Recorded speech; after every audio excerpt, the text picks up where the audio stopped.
Well, for decades, only crackpots and crazy people believed in UFOs. That's what I thought anyway. And then in recent years, it turns out that governments have been taking them seriously all along. Very seriously. Nick Pope is a journalist who has spent years researching UFOs for the British government. He says that UFOs aren't just real. They also frequently come close to crashing into commercial airliners, among other things. Nick Pope joins us tonight. Nick, thank you very much for coming on. So it's really not a question of, do governments believe UFOs are real? Yes, they do. The United States government does. The British government does. The question is, do they have any idea what they are, where they're from? No, we don't. We keep an open mind on it. We don't rule anything off, take nothing off the table with this. Our point really is that whatever these things turn out to be, there is a serious defense, national security and air safety issue here. Yes.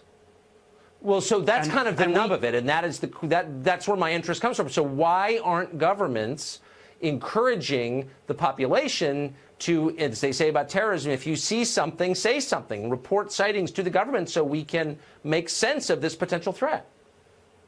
Well, they should be, and that's what we certainly did at the Ministry of Defence for many years. We took it very seriously. Our own pilots were seeing these things. We were having radar operators track them. And we knew, again, through intelligence and through open source material, we knew that the Russians and the Chinese and others were working on this too. The problem was that just the pop culture baggage from the term UFO, flying saucer, little green men, people don't take it seriously. But they should. So we've ruled out, I think, that these are aircraft, experimental aircraft, or technically advanced aircraft from other countries. Is that true? Well, no, we keep an open mind, as I say, and some of these things probably are Russian or Chinese, whoever it is, but that's the point. We must find out if there's something in our airspace we need to know. For years, governments said they didn't do this. They did. I did it for the British government. I can only talk about this now because my old employers are gradually declassifying and releasing information about my old job. We now know, of course, the Pentagon had a program too. I think it will take congressional hearings to get to the bottom of all this, not just in the United States, but all around the world. And I'd like to see those congressional hearings.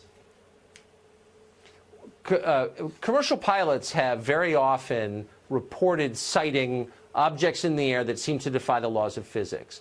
To what extent are these objects a threat to commercial aviation, potentially? Well, certainly the British Ministry of Defence and our Civil Aviation Authority, which is the UK equivalent of your FAA, have dozens of cases in our files about near misses, some of which where pilots have had to take evasive action. And again, it comes back to the point. I don't care, in one sense, what these things are, but when there is this flight safety concern, when we have these near misses, we sure as heck should be doing more to find out. That's for sure. Nick Pope, really one of the most credible experts on this subject. I hope you will come back on our show. I appreciate it. Good to see you.